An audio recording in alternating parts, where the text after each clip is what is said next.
ये घटना है उत्तर प्रदेश के प्रयागराज शहर की, जहां मध्यम वर्गीय परिवार में एक बेटी का जन्म हुआ था। परिवार में पहले भी कई लड़कियां जन्मी थी और जब फिर से एक लड़की का जन्म हुआ तो परिवार के लोग मायूस हो गए थे।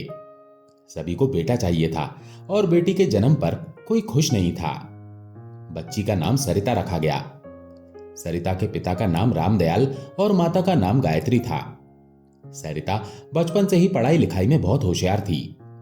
वो प्रयागराज में ही एक सरकारी स्कूल में पढ़ाई करती थी और हमेशा अपनी कक्षा में सबसे ज्यादा अंक लाकर पास होती थी। उसके स्कूल के शिक्षक अक्सर उसके माता पिता से कहा करते थे कि उनकी बेटी बहुत होशियार है और इसका भविष्य उज्जवल है। वो उन्हें सलाह देते थे कि सरिता को आगे पढ़ाएं ताकि वो एक अच्छी नौकरी कर सके। लेकिन उसके पिता हमेशा कहा करते थे, ये तो एक लड़की है, इसे क्या आगे पढ़ाना, ये पढ़ लिख कर क्या करेगी, इसे तो ससुराल जाकर चूल्हा चौका ही संभालना पड़ेगा, इसीलिए इसे आगे पढ़ाने की कोई जरूरत नहीं है।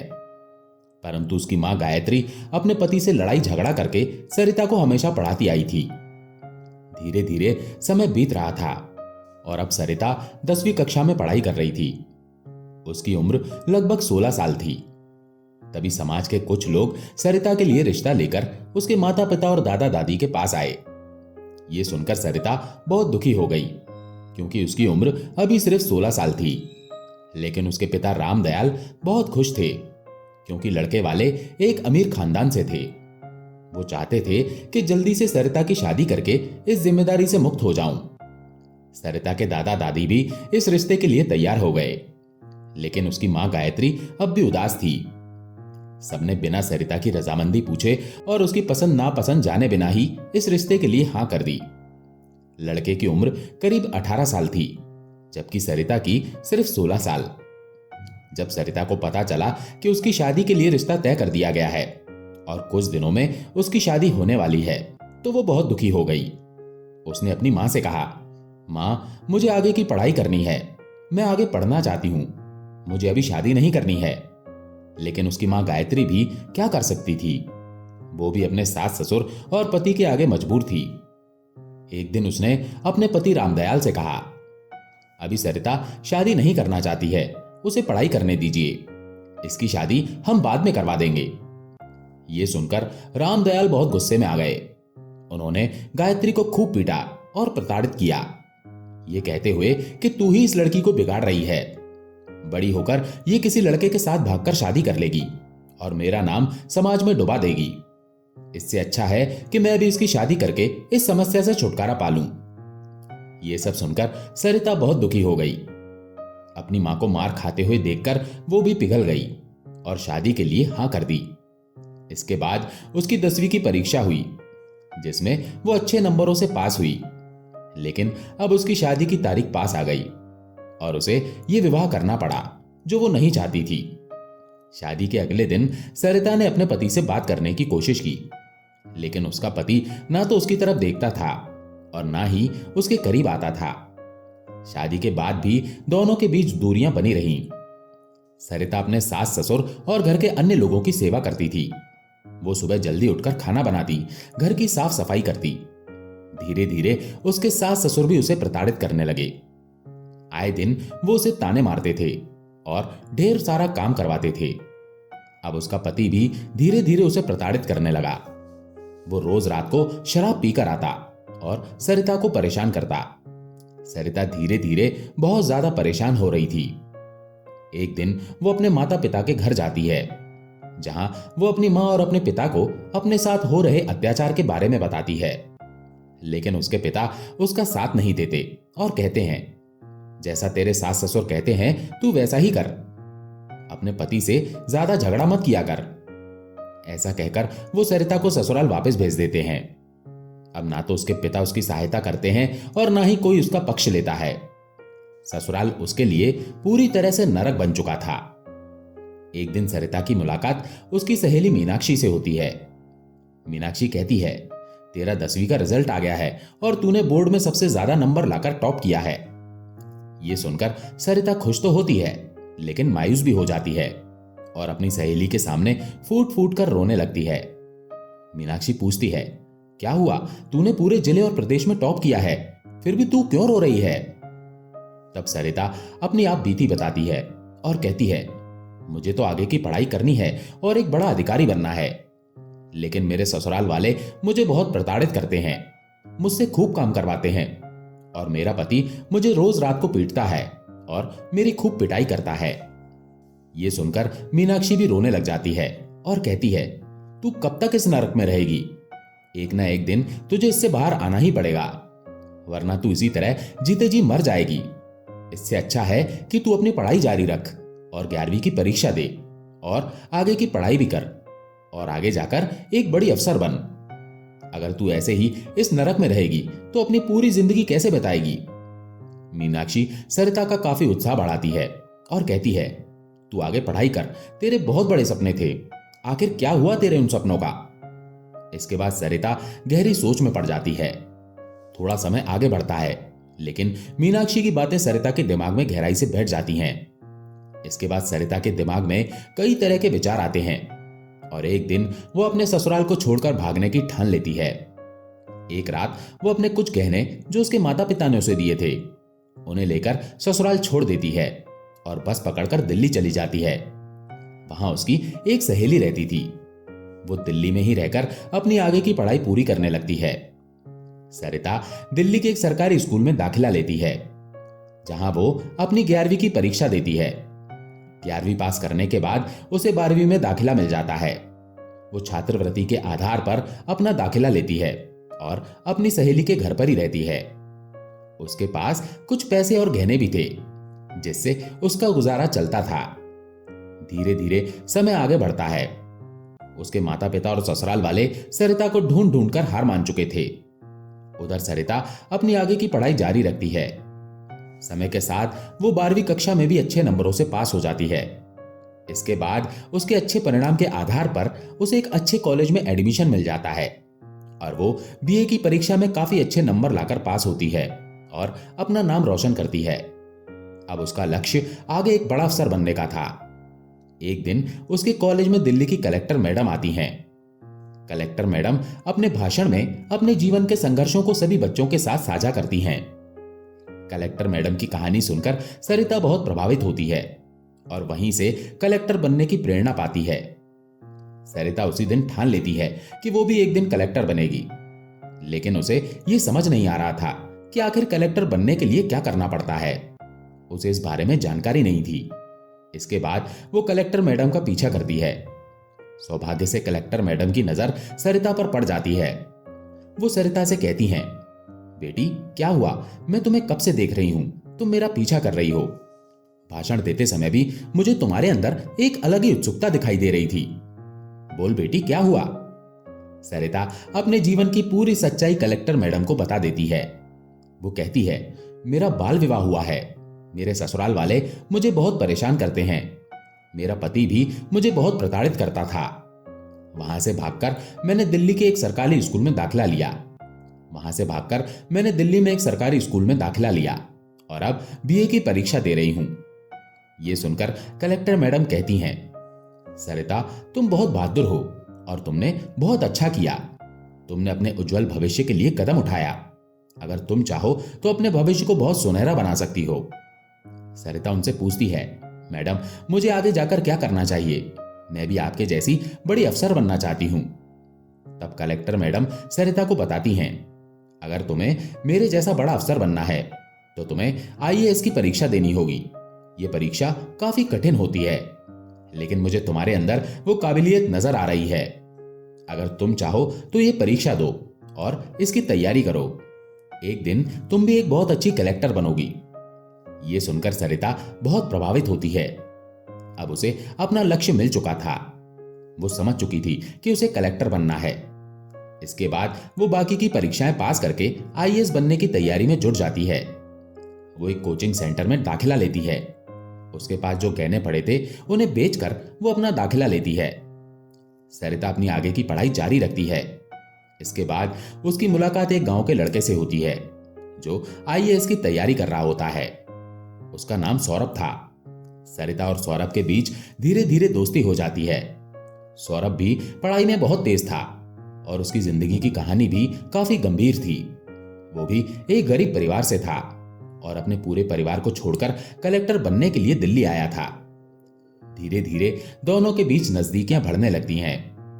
दोनों एक दूसरे का उत्साह बढ़ाते हैं और एक दूसरे को पढ़ाई में आगे बढ़ने में मदद करते हैं। वे साथ में आईएएस की परीक्षा की तैयारी करने लगते हैं। एक के बाद एक वे आईएएस की परीक्षाएं देते जाते हैं और पहली परीक्षा में दोनों अच्छे नंबर लाकर पास हो जाते हैं। उनके अंदर काफी उत्साह था और वे दोनों मन लगाकर साथ में पढ़ाई कर रहे थे। लेकिन जहां पर एक लड़का और एक लड़की होती है, वहां पर रिश्ता दोस्ती तक सीमित नहीं रहता है। ये रिश्ता एक समय पर आकर आगे बढ़ी जाता है। दोनों के बीच नजदीकियां और बढ़ती हैं और एक दिन सौरभ सरिता को प्रपोज कर देता है। वो कहता है, सरिता, मैं तुमसे बहुत प्यार करता हूं। सरिता भी मन ही मन सौरभ से प्यार करती थी, लेकिन वो चाहकर भी उसे हां नहीं बोल पा रही थी, क्योंकि उसका लक्ष्य अभी कुछ और था और उसका पति अभी भी जिंदा था। सरिता कहती है, मैं शादीशुदा हूं। भले ही मैं अपने पति के साथ कभी भी नजदीक नहीं गई हूं, परंतु मैं तुमसे कुछ भी झूठ नहीं बोलना चाहती हूं। मैं तुम्हें सारी सच्चाई बताना चाहती हूं। मुझे तुम बहुत पसंद हो, लेकिन मेरा बाल विवाह हुआ है और मैं अपने पति को छोड़कर यहां आई हूं। सौरभ कहता है, मुझे तुम्हारे पास से कोई लेना देना नहीं है। मुझे तुम बहुत पसंद हो और मैं तुम्हारे साथ पूरी जिंदगी बिताना चाहता हूं। हम दोनों साथ में मिलकर कलेक्टर की आगे की परीक्षा देंगे और साथ में कलेक्टर बनेंगे। इसके बाद सरिता भी सौरभ को हां कर देती है और दोनों एक दूसरे के और नजदीक आ जाते हैं। लेकिन कहते हैं ना कि जहां नजदीकियां बढ़ जाती हैं, वहां लक्ष्य पीछे छूट जाते हैं, और हुआ भी यही। धीरे धीरे सौरभ का पढ़ाई से मन हट रहा था, जबकि सरिता का ध्यान अपने लक्ष्य पर केंद्रित था। वो अपनी परीक्षा की तैयारी पूरा मन लगाकर कर रही थी, लेकिन सौरभ के मन में सिर्फ सरिता के ही ख्याल थे। अब अगली परीक्षा आ चुकी थी। सरिता ने अपना पेपर खूब अच्छे से दिया और सौरभ ने भी अपना पेपर दिया, लेकिन परिणाम उम्मीद के बिल्कुल उल्टे निकले। सरिता अपनी परीक्षा में अच्छे नंबरों से पास हुई, जबकि सौरभ फेल हो जाता है। यह देखकर सौरभ काफी ज्यादा दुखी हुआ, लेकिन वो बहुत समझदार था। उसने सरिता से कहा, हम कुछ समय के लिए अब दूर रहेंगे, क्योंकि अगर हम दोनों ऐसे ही साथ रहेंगे तो इसका असर हमारी पढ़ाई पर पड़ेगा और अब आखिरी पड़ाव आ चुका है। सरिता ने सौरभ की बात सुनी और खुशी के मारे उसकी आंखों में आंसू आ गए। उसने कहा, क्या मैंने सच में कलेक्टर बनने के लिए टॉप किया है? सौरभ हंसते हुए कहता है, हाँ, तुमने पूरे जिले में टॉप किया है और अब तुम्हें कलेक्टर बनने का अवसर मिलेगा। मुझे खुशी है कि तुमने यह साबित कर दिया कि किसी भी मुश्किल को पार करके बड़े लक्ष्य को हासिल किया जा सकता है। सरिता की आंखों में आंसू थे और वो अपने आंसुओं को छिपा नहीं पाई। उसने कहा, यह सब तुमसे मिले समर्थन, प्रेरणा और मेहनत के कारण हो सका है। बिना तुम्हारी मदद के मैं ये रास्ता नहीं तय कर सकती थी। सौरभ और सरिता दोनों एक दूसरे को देखकर मुस्कुराए। सरिता के लिए यह सफलता सिर्फ एक व्यक्तिगत उपलब्धि नहीं थी, बल्कि ये हर उस कठिनाई, संघर्ष और दर्द का प्रतीक थी जिसे उसने अपने जीवन में सहा था। सरिता का जीवन अब एक नई शुरुआत की ओर बढ़ रहा था और सौरभ भी उसकी सफलता को देखकर गर्व महसूस कर रहा था। अब दोनों जानते थे कि सफलता सिर्फ शिक्षा और कठिन मेहनत से नहीं, बल्कि अपने सपनों के लिए लगातार लड़ने और हार न मानने से मिलती है। अगले कुछ दिनों में सरिता का इंटरव्यू हुआ, जिसमें उसने शानदार प्रदर्शन किया और अपनी पूरी तैयारी को साबित किया। परिणाम आया और सरिता ने कलेक्टर बनने का सपना पूरा किया। सौरभ ने उसकी कड़ी मेहनत को देखा और कहा, तुमने सिर्फ अपने लिए नहीं, बल्कि उन सभी महिलाओं के लिए भी एक मिसाल पेश की है जो समाज में दबाव और चुनौतियों का सामना करती हैं। तुमने हमें सिखाया कि किसी भी स्थिति में अपने सपनों से समझौता नहीं करना चाहिए। सरिता ने कहा, यह केवल मेरी व्यक्तिगत सफलता नहीं है, ये उन सभी लोगों की सफलता है जिन्होंने मेरे सपने में विश्वास किया और मुझे हर कदम पर समर्थन दिया। अब सरिता कलेक्टर बन चुकी थी, लेकिन उसका सफर यहीं खत्म नहीं हुआ था। उसने और सौरभ ने कसम खाई थी कि वे दोनों एक दूसरे का साथ नहीं छोड़ेंगे और अपनी मंजिल तक एक साथ आगे बढ़ेंगे। सरिता ने सौरभ को गले लगाकर बहुत रोते हुए पूछा, तुम्हारे रिजल्ट का क्या हुआ? सौरभ ने मुस्कुराते हुए कहा, मैं तो तीसरे अटेम्प्ट में भी फेल हो गया था और चौथे अटेम्प्ट में भी फेल हो चुका हूं। यह सुनकर सरिता का दिल भर आया। उसने मायूस होकर कहा, मुझे माफ कर दो। लेकिन सौरभ ने हौसला देते हुए कहा, कोई बात नहीं है, तुम तो कलेक्टर बन गई हो, मैं उसमें ही खुश हूं। दोनों ने एक दूसरे को फिर से गले लगाया। इसके बाद सरिता ने सौरभ से कहा, मैं डीएम के पद पर नियुक्त होने से पहले तुमसे शादी करना चाहती हूं, लेकिन उससे पहले मुझे कानूनी तौर पर अपने पति से तलाक लेना पड़ेगा। सरिता ने अपने पति को तलाक का नोटिस भी जारी किया, लेकिन उधर से कोई जवाब नहीं आया। धीरे धीरे समय बीतता गया और सौरभ और सरिता दोनों साथ साथ रहने लगे। वे अब भी शादी नहीं कर पा रहे थे, क्योंकि सरिता का अपने पहले पति से तलाक नहीं हो पा रहा था। इतने में सरिता की पहली पोस्टिंग उत्तर प्रदेश के लखनऊ शहर में हो गई, जहां उसे अपना कार्यभार संभालना था। सबसे पहले सरिता अपनी मां से मिलने गई। उसने घर जाकर अपनी मां को ढूंढा, जो किचन से बाहर आई, और अपनी बेटी को सामने देखकर मां खुशी से झूम उठी। उन्होंने सरिता को गले लगाया और कहा, बेटी, इतने साल तू कहां गई थी? हम सब बहुत परेशान थे। सरिता ने अपनी मां को बताया, मां, मैं दिल्ली में थी, वहां मैंने खूब मेहनत की और आज मैं कलेक्टर बन गई हूं। यह सुनकर उसकी मां की आंखों से आंसू आ गए और उन्होंने अपने पति को बुलाया। सरिता के पिता अपनी बेटी को देखकर खूब रोने लगे और बोले, बेटी, मुझे माफ कर दो। इस समाज में बेटियों के साथ इतना गलत होता है कि जिसके चलते मैंने तेरी नाबालिग अवस्था में ही शादी करवा दी थी। तेरे ससुराल वालों ने तो तुझे बहुत प्रताड़ित किया था, फिर भी मैंने तेरी एक नहीं सुनी थी। आज मुझे इसका खूब अफसोस हो रहा है। सरिता के पिता रो रोकर उससे माफी मांगने लगे। सरिता ने अपने माता पिता को गले लगाते हुए कहा, अब सब ठीक है, आप मेरे साथ चलिए, हम सब एक अच्छे घर में साथ रहेंगे। इसके साथ ही सरिता के माता पिता भी उसके साथ रहने लग गए। धीरे धीरे समय बीतता गया। एक दिन प्रयागराज में महाकुंभ मेले का आयोजन हो रहा था। मां ने सरिता से कहा, बेटी, अगर तुम्हें अपने काम से थोड़ी फुर्सत मिल जाए तो हम प्रयागराज कुंभ मेले में चलें। सरिता ने अपनी नौकरी से 2 दिनों की छुट्टी लेकर अपने माता पिता के साथ प्रयागराज जाने का फैसला किया। यह महाकुंभ सदी का सबसे बड़ा आयोजन था। महाकुंभ मेले की रौनक अपने चरम पर थी। साधु और चमत्कारी संतों की भीड़ से मेले का माहौल अद्भुत हो गया था। डीएम मैडम सरिता अपनी मां और पिता के साथ इस पवित्र महाकुंभ मेले में घूम रही थी। वो त्रिवेणी संगम के घाट पर पहुंची, जहां स्नान हो रहा था। तभी अचानक एक नागा साधु वहां आता है और सरिता के पैर पकड़कर रोने लग जाता है। सरिता ने चौंकते हुए साधु से पूछा, आप मेरे पैर क्यों पकड़ रहे हो? साधु महात्मा ने अपने चेहरे से राख हटाई और यह देखकर सरिता स्तब्ध रह गई। वो साधु कोई और नहीं था, बल्कि उसका पहला पति था। सरिता ने कहा, आप साधु के रूप में कैसे? तब साधु यानी कि सरिता के पति ने कहा, जब तक तुम मेरे साथ थी मैंने तुम्हारी कदर नहीं की। मैं तुम्हें रोज पीटता था, लेकिन जब तुम मुझे छोड़कर चली गई थी तब मुझे तुम्हारी बहुत कमी महसूस हुई। मेरे माता पिता को भी तुम्हारे बिना बहुत बुरा लग रहा था। धीरे धीरे मैं बहुत दुखी हो गया। मैंने तुम्हें खूब ढूंढने की कोशिश की, लेकिन तुम नहीं मिली। मैंने एक अच्छे जीवन साथी को खो दिया था और बहुत ज्यादा दुखी हो गया था। कुछ सालों तक मैं इधर उधर पागलों की तरह घूमता रहा। इसके बाद मैंने निश्चय किया कि मैं अब संन्यास ले लूंगा, और तब मैंने साधु बनने का फैसला किया। यह सुनकर सरिता और उसके माता पिता के होश उड़ गए। वो साधु रोते हुए बोला, मैंने तुम्हें खूब मारा था, खूब प्रताड़ित किया था, मुझे माफ कर दो। सरिता ने अपने पहले पति से कहा, अगर आप मुझे नहीं मारते, प्रताड़ित नहीं करते, तो आज मैं कलेक्टर नहीं बन पाती।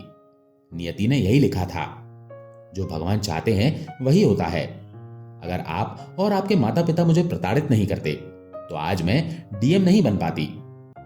इसके बाद डीएम मैडम यानी सरिता उस अघोरी साधु जो उसका पहला पति था, उससे कानूनी तौर पर तलाक ले लेती है। तलाक के बाद सरिता और सौरभ की शादी होती है। उनकी शादी बहुत धूमधाम से होती है और दोनों एक दूसरे के साथ प्रेम पूर्वक रहने लगते हैं। शादी के बाद सरिता और सौरभ ने एक दूसरे के साथ मिलकर अपनी अपनी जिम्मेदारियों को बखूबी निभाया। सरिता ने अपने डीएम के पद पर रहते हुए समाज में कई सकारात्मक बदलाव लाए। उन्होंने महिलाओं के अधिकारों और शिक्षा के लिए कई योजनाएं शुरू की, जिससे कई लड़कियों को अपने सपने पूरे करने का मौका मिला। सौरभ ने भी अपने कलेक्टर बनने के सपने को फिर से साकार करने का फैसला किया। और सरिता के समर्थन से एक बार फिर से परीक्षा की तैयारी शुरू की। इस बार सौरभ ने पूरी लगन और मेहनत से पढ़ाई की और आखिरकार वो भी कलेक्टर बनने में सफल हो गया। दोनों ने अपने अपने क्षेत्रों में आदर्श बनकर समाज के सामने एक उदाहरण प्रस्तुत किया। उनकी कहानी ने न केवल लोगों को प्रेरित किया, बल्कि ये भी दिखाया कि अगर सही समय पर सही फैसले लिए जाएं और सच्चे साथी का साथ हो तो किसी भी मुश्किल को पार किया जा सकता है। उनकी सफलता की कहानी पूरे देश में चर्चा का विषय बन गई और कई युवा उनके जीवन से प्रेरणा लेकर अपने सपनों को साकार करने के लिए आगे बढ़े। सरिता और सौरभ का जीवन एक प्रेरणादायक कहानी बन गया, जो समाज में परिवर्तन और उम्मीद की किरण लेकर आया। दोस्तों, वीडियो अगर पसंद आया हो तो वीडियो को लाइक करें और हमारे चैनल को सब्सक्राइब करें और अपने दोस्तों के साथ शेयर करें और कमेंट बॉक्स में हर हर महादेव अवश्य लिखें। धन्यवाद।